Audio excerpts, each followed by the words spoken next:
नमस्कार दोस्तों आज हम आपके साथ श्रीमद् भगवद गीता के 8वें अध्याय के श्लोक नंबर 26, श्लोक नंबर 27 और श्लोक नंबर 28 पर ज्ञान की आध्यात्मिक चर्चा करते हुए इन 8वें अध्याय के समापन करेंगे और ये जानने की कोशिश करेंगे कि शुभ मार्ग शुक्ल पक्ष का हो या अशुभ मार्ग कृष्ण पक्ष का हो। कला हम कम होने के कारण कृष्ण पक्ष अर्थात वाम मार्ग में उतरने की बात हो, परंतु समझने व धारण करने योग्य बात यह है कि पक्ष कोई भी हो, शुक्ल पक्ष का अथवा कृष्ण पक्ष का, पर हमें सदा ही सत्य व धर्म के मार्ग पर चलते हुए श्रेष्ठ कर्म ही करना चाहिए, क्योंकि ये संसार इतना बड़ा है कि इसमें भांति भांति के लोग हैं, भिन्न भिन्न धर्मों से संबंधित लोग हैं व भिन्न भिन्न देशों के रहने वाले हैं। इसलिए हम किसी को भी अपने तरीके से चलाने का कोई भी अधिकार सुरक्षित नहीं रखते, परंतु ये विनम्र निवेदन सारे विश्व भर की आत्माओं से इस चैनल के माध्यम से जरूर कर सकते हैं कि समय की नजाकत को समझिए, क्योंकि पाप की अति के कारण बढ़ रही धरती की धड़कन को महसूस कीजिए, क्योंकि हमारी शरीर के पांचों तत्वों के निर्माण में सबसे बड़ा योगदान इस धरती का ही है। इसलिए अब हमें पाप कर्म छोड़कर स्वयं ही पुण्य कर्म करने की प्रेरणा ले लेनी चाहिए, अथवा प्रकृति गुस्से में उपद्रव मचाने लगी तो सब कुछ मिनट घंटों में ही तहस नहस करने की क्षमता रखती है।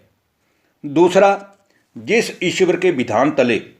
ये प्रकृति के पांचों तत्व अभी तक हलचल में नहीं आए हैं, उसका कारण भी ईश्वर पिता परमात्मा की हम सभी आत्माओं के प्रति रहम दिल की भावना ही रही होगी, वरना ईश्वर चाहे तो प्रकृति के पांचों तत्वों को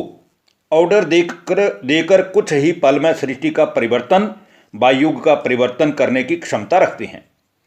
परंतु अफसोस आज इस बात का है कि आज का इंसान पैसे की अंधी दौड़ में इतना व्यस्त हो गया है जो उसके पास ईश्वर नाम की शक्ति को याद करने का समय तक नहीं है। इसलिए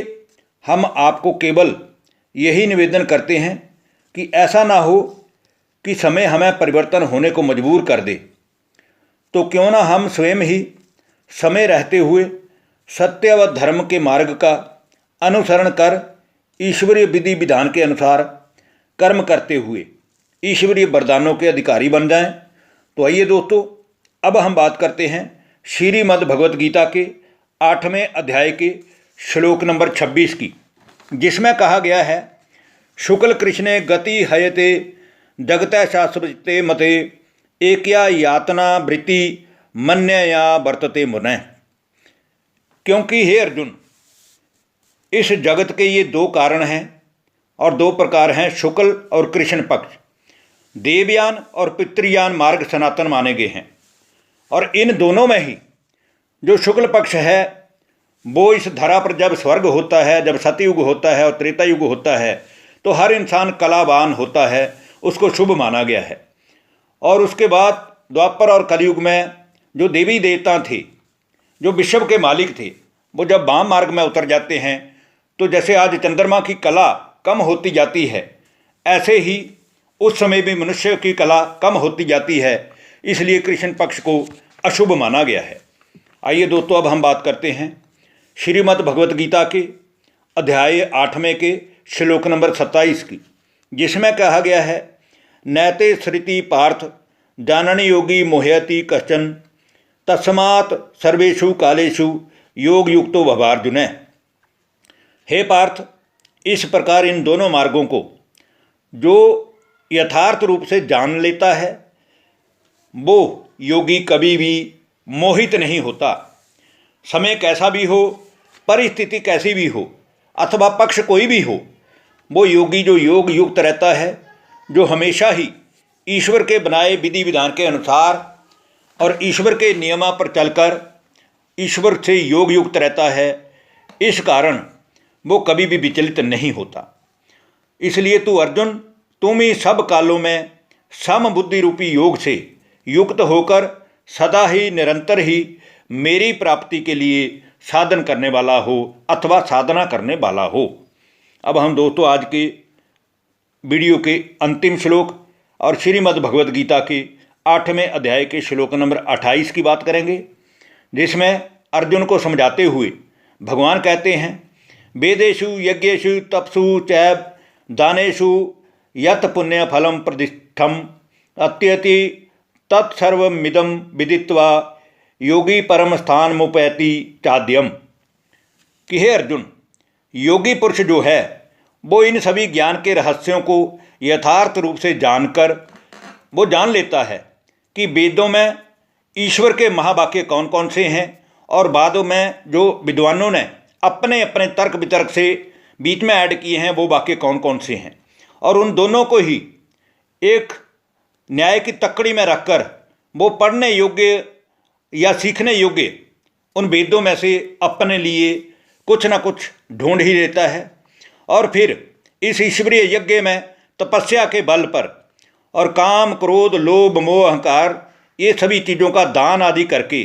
पुण्य फल कमाना शुरू कर देता है।